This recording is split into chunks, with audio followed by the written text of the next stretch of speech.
Okay, today I'm on a mission trying to install some LED Footwell lights inside the HRV 2016, and I'm trying to figure out different ways to do it. So I think I finally come up with a solution, and I'm gonna make a video on it to show you what I'm about to do to see if it works, and you can apply it to your task if you try to do this too. So what I want to happen is whenever I open the door, I want the light to come on, and then when I close it, I want the light to go back off. So I don't need it to be constantly on when I'm driving at night. So my goal, like I said, is on when the door is open and off when the door is closed. So what I think would be a good solution to make that possible and not fool with too much wiring inside the car is have it where the door switch, the switch that controls the door dome light when the door is open, to trigger it on and then trigger it off whenever the door is open and closed. So I've pretty much gone ahead and pulled the rubber off to expose the switch right here that tells the car when the door is open and when the door is closed. So I pull off the little connector back here. So what I'm gonna do is hook up the negative wire to this switch right here from at the connector, and then run it back under the rubber all the way back to the footwell area. Then find a positive to hook up the LED lights to it, so it'll trigger it on and off. So I'm going to tie it into probably one of the fuses under here, under the fuse box area, and see if that works. So here's what I did so far. I cut the negative side, which is a black wire, and forced it down inside, stripped it off a little bit so I can get some contacts, and then forced it down inside the well right here, so it would stay inside and make a constant contact with the wiring. So now I'm gonna feed it back through. Well, before I do all that, I'm gonna connect a positive of the LED onto the fuse box, or get me a positive lead, and then come back around and see if it works.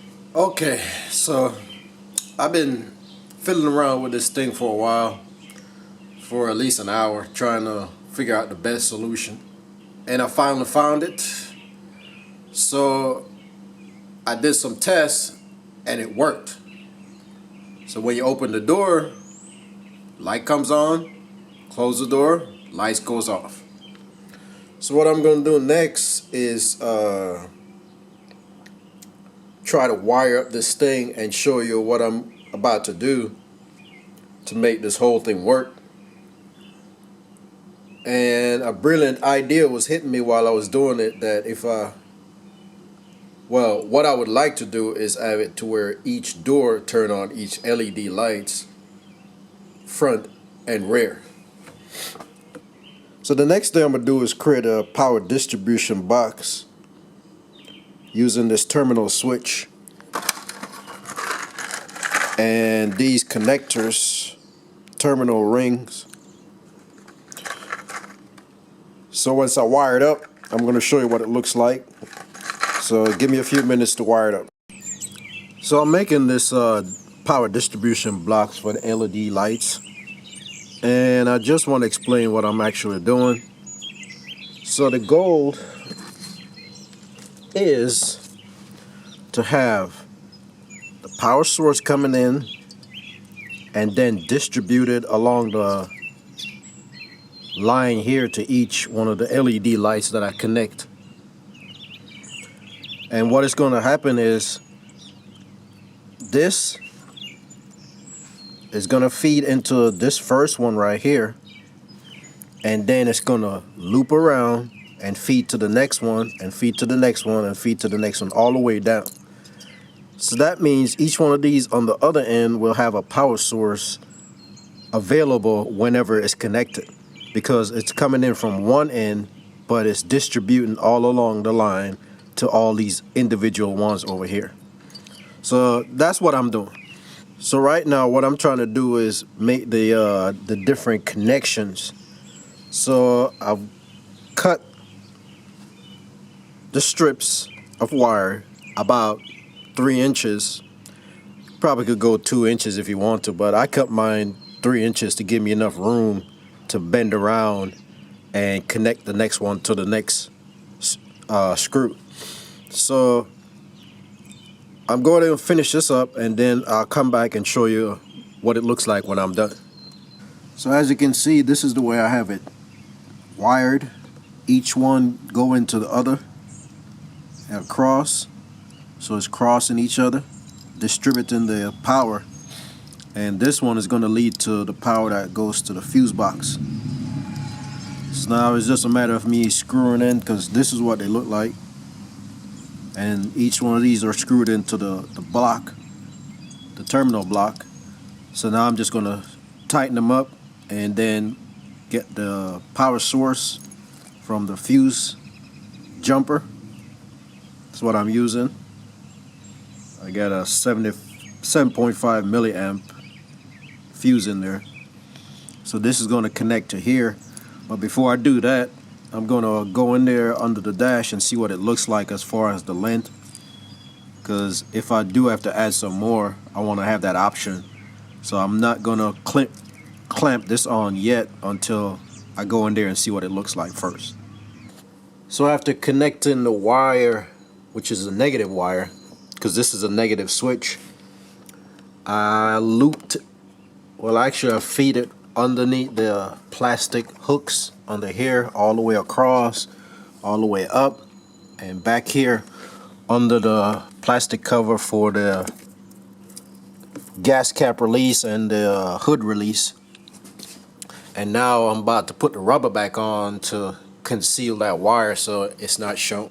So here's one thing I forgot to mention. Whenever you take this side piece off, make sure you come back in the back seat and loosen the rubber, because it's part of the process of holding this whole piece back together.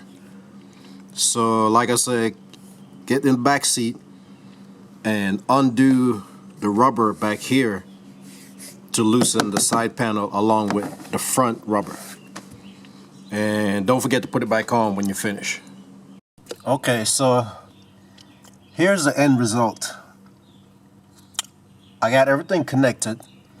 I got the LED bulbs taped under the dash on each side. This is the driver's side, but I also got it taped over there on the passenger side. Both of them is connected to the power block, and the grounds for each light is wired into the door switch, which is a negative switch anyway, so it gives it that negative juice. So then I have this fuse jumper connected to a live feed from the fuse box, which means it's constantly getting powered. So that means the only thing is turning the LED lights on and off is the actual door switch, which switch it off anyway because the door is closed.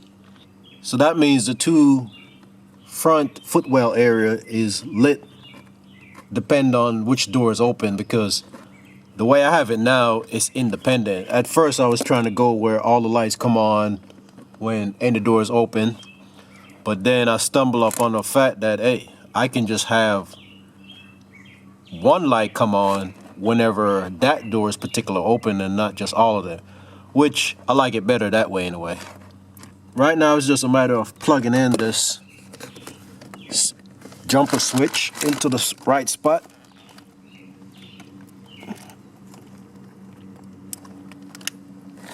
And as you can see, as I do that, the LED lights come on. So you can see the ambient light. And once I close the door, the lights go off. Open back the door, on, off. So the next thing I'm gonna do is tuck the power block behind this panel that I have loosened right here, and then I'm gonna put the power cable where it's running along here, so you won't see it just dangling down and I won't step on it when I'm trying to step on the brake or the gas pedal. And then after that, everything should be good to go.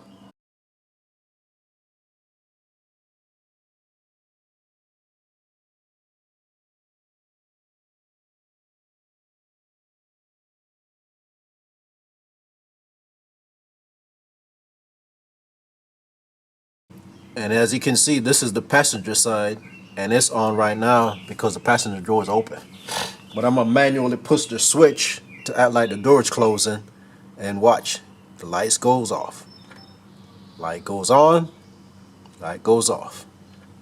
So that's pretty cool. I have it where it independently come on depending on which door is open instead of all them on and off.